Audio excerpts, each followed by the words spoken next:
Il y a en Méditerranée une île belle comme un bijou antique dans un écrin d'azur. Ancrée au large des côtes génoises, elle est facile à reconnaître, fière comme un poing levé, montrant du doigt pour l'éternité ceux qui l'ont fait souffrir.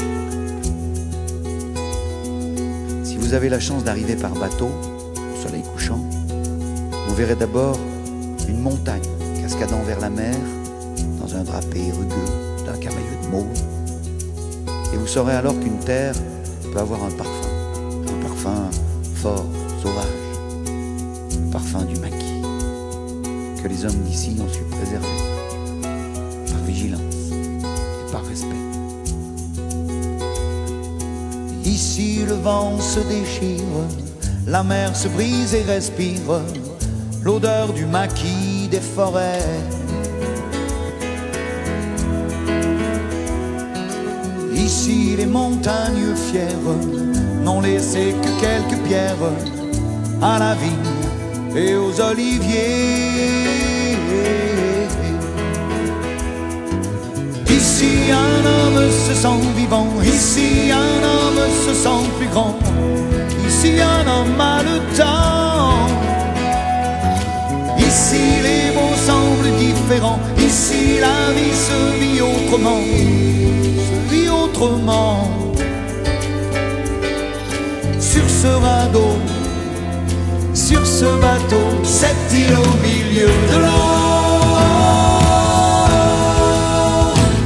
c'est une île où il fait toujours bleu.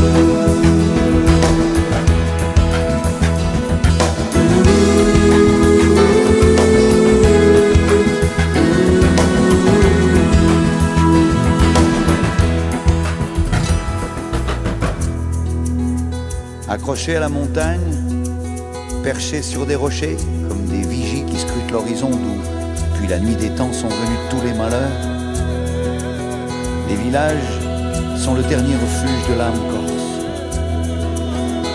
Ici, tout homme est paesano, fait de la même pierre que ces églises polychromes où le roman se dispute aux Byzantins.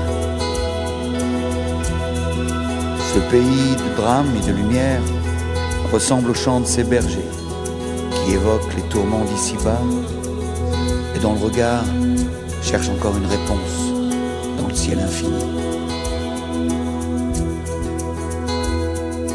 Ici les gens sont silence et ne disent ce qu'ils pensent qu'à celui qui sait écouter.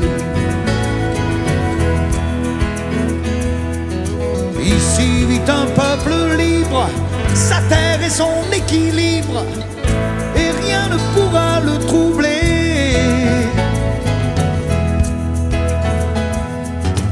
Ici la mémoire est un trésor, ici la parole vaut de l'or, ici on se parle encore.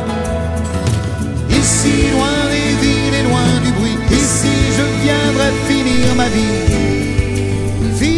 Ma vie sur ce radeau, sur ce bateau, cette île au milieu de l'eau,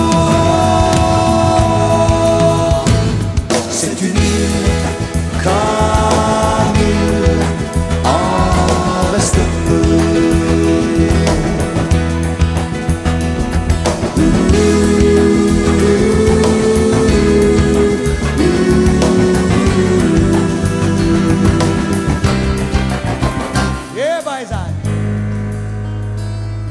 Ici le maître mot est le mot respect. Peut-être parce qu'ici on sait ce que veut dire ne pas être respecté.